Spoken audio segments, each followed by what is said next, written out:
It's been almost 2 weeks since the incident. 10 days and 6 hours to be exact. All I can do is count the time. Someone knows I don't belong, and I know they're waiting for me to slip up on some small detail. I had just gotten out of the shower when a rush of confusion hit me. It was like I hit my head on the corner of a counter, but I was still conscious and there was no pain. I felt different. I called my girlfriend Angie to tell her how terrified I was about what just happened, and she didn't seem too concerned. She was busy at work, so I figured she was preoccupied and couldn't focus straight. No big deal. She was able to calm me down enough to hang up and go about the night. I couldn't remember much. I didn't remember what happened that day, or even the week before. It's all still a blur. I decided to leave it be until the next day. Angie was asleep when I woke up, so I figured I had some time to relax, except she looked different. Not a haircut, no makeup, but not how I knew her. Her dirty blonde hair now had less blonde in it. Her smile didn't shine like before. I knew she was different when she woke up. Her eyes were darker, from a shade of green to brown, and above all else, she had this unsettling mood. Not wanting to bother her, I went to my parents to pick up some mail. Mom wasn't home, but Dad was.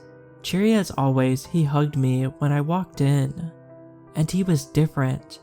Slightly taller, slimmer build, and deeper voiced.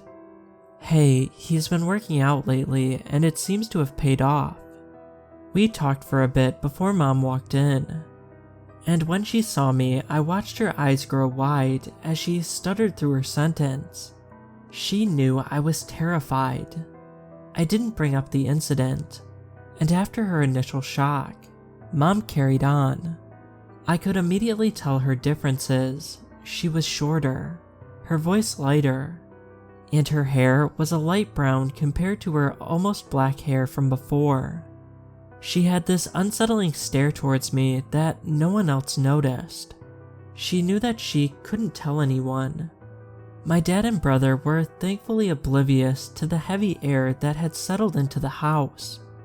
After the uncomfortable conversation, Angie texted me and asked if I wanted to go to her parents' house for dinner.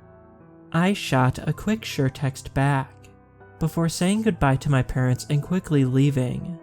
Mom stared at me from the kitchen window as I pulled away. When I got home, Angie was watching TV and asked how I was feeling.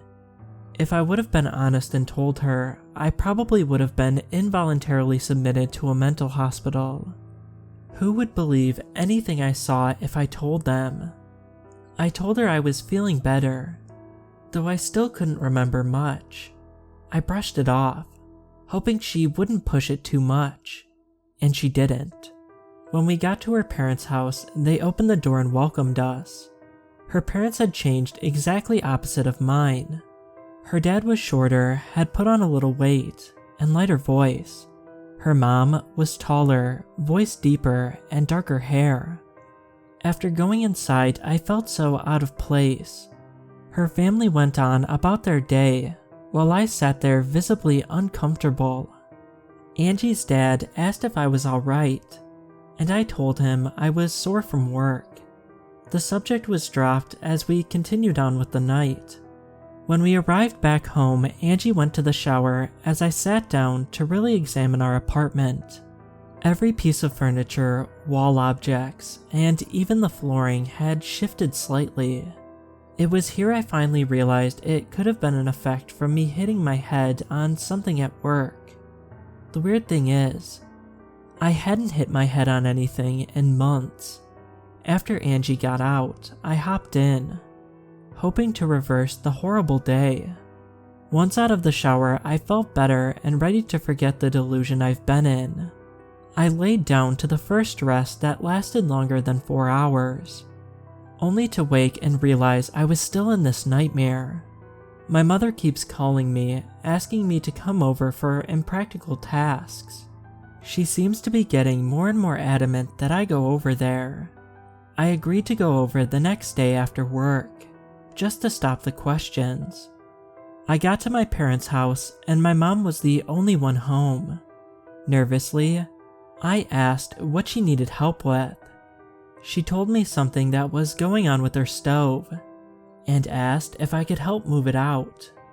But once we got to the kitchen, she sat down at the table and asked me to join her. I slowly walked over and took a seat. She asked me something disturbing. "Who are you?" It took me by surprise. I didn't expect her to be so blunt with it. I paused for a moment before replying. "What do you mean?" Her eyes narrowed for a second before returning to normal, with her reply of, "Just wondering." Her off-centered smile sent chills up my spine.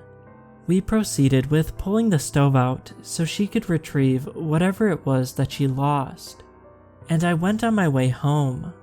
Angie was in the living room watching TV and asked what my mom needed help with, so I told her.